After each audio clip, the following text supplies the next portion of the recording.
ಸರ್ವರ ಉದಯ, ಸರ್ವ ಜನಾಂಗದ ಅಭಿವೃದ್ಧಿ,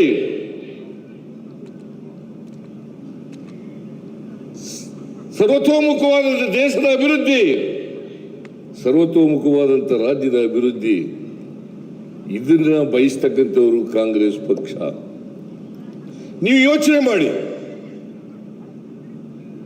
ಸ್ವಾತಂತ್ರ್ಯ ಬಂದು 77 ವರ್ಷ ಆಯ್ತು, ಸಂವಿಧಾನ ಬಂದು 75ನೇ ವರ್ಷ. ಈಗ ಅಮೃತ ಮಹೋತ್ಸವ ಆಚರಣೆ ಮಾಡ್ತಾ ಇದ್ದೀವಿ. ಸಂವಿಧಾನ ಬಂದಂತ ವರ್ಷ 75ನೇ ವರ್ಷ ಆಚರಣೆ ಮಾಡ್ತಾ ಇದ್ದೀವಿ. 2 ಬಾರಿ 2 ಅವಧಿಗೆ ಅಧಿಕಾರ ಮಾಡಿದ್ದಾರೆ ಭಾರತೀಯ ಜನತಾ ಪಕ್ಷದವರು. 2008ರಲ್ಲಿ, 2018ರಲ್ಲಿ. ಯಾವತ್ತಾದರೂ ಕೂಡ 2008 ಇರ್ಬೋದು, 2018 ಇರ್ಬೋದು, ಕರ್ನಾಟಕದ ಜನತೆಯ ಆಶೀರ್ವಾದವನ್ನು ಪಡೆದು ಅಧಿಕಾರ ಮಾಡಿದ್ದಾರ? ಯೋಚನೆ ಮಾಡಬೇಕು. 2008ರಲ್ಲಿ 113 ಗೆಲ್ಲನೇ ಇಲ್ಲ, ಅವರು 110 ಗೆದ್ದದ್ದು. 2018ರಲ್ಲಿ 100 ಗೆದ್ದದ್ದು, ಅವರು 118 ಮಾಡಲಿಲ್ಲ.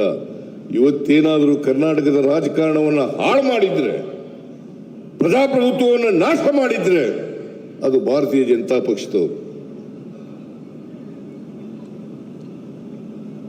ಆಪರೇಷನ್ ಕಮಲ ಯಾರ ಕಾಲದಲ್ಲಿ ಜಾರಿಗೆ ಬಂತು? ಯಾರ ಕಾಲದಲ್ಲಿ ಜಾರಿಗೆ ಬಂತು? ಆಂಟಿ ಡಿಫೆಕ್ಷನ್ ಲಾ ಈ ದೇಶದಲ್ಲಿ ಜಾರಿಗೆ ತಂದವರು ರಾಜೀವ್ ಗಾಂಧಿ ಅವರು ಪ್ರಧಾನಮಂತ್ರಿ ಆಗಿದ್ದಾಗ. ಅದರಿಂದ ತಪ್ಪಿಸ್ಕೊಳ್ಳಿಕ್ಕೆ ಆಪರೇಷನ್ ಕಮಲ ಮಾಡಿದ್ರು.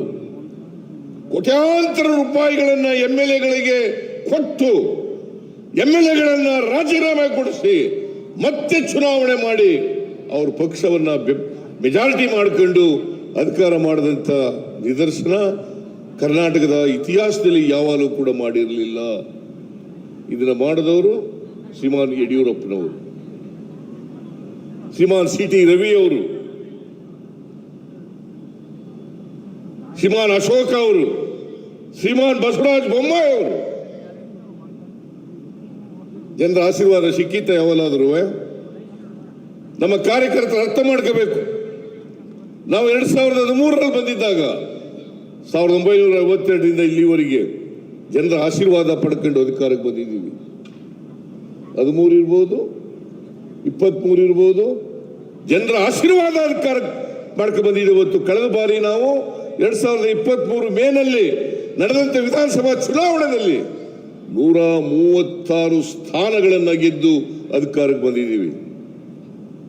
2013ರಲ್ಲಿ 122 ಸ್ಥಾನಗಳನ್ನು ಗೆದ್ದು ಅಧಿಕಾರಕ್ಕೆ ಬಂದಿದ್ದು ನಾವು. ಬಿಜೆಪಿಯವರು ಯಾವತ್ತಾರು ಮೆಜಾರಿಟಿ ತಗೊಂಡಿದಾರ? ಜಿ ಕನ್ನಡ ನ್ಯೂಸ್ ಈಗ ನಿಮ್ಮ ಮನೆಯಲ್ಲೇ ನೋಡಿ. ಎಲ್ಲ ಕೇಬಲ್ಗಳಲ್ಲಿ ಈಗ ಲಭ್ಯ. Sun Direct 292, Jio TV 1334, U Digital 162, Siti Cable 51, GTPL 17, Abhishek cables 821, Rock Line telecommunication 51, Shri Basaveshwara number 60, Vinayaka digital number 53, In digital number 896ರಲ್ಲಿ. ನಿಮ್ಮಿಸ್ತದ ಜಿ ಕನ್ನಡ ನ್ಯೂಸ್ ನೋಡಿ ಆನಂದಿಸಿ.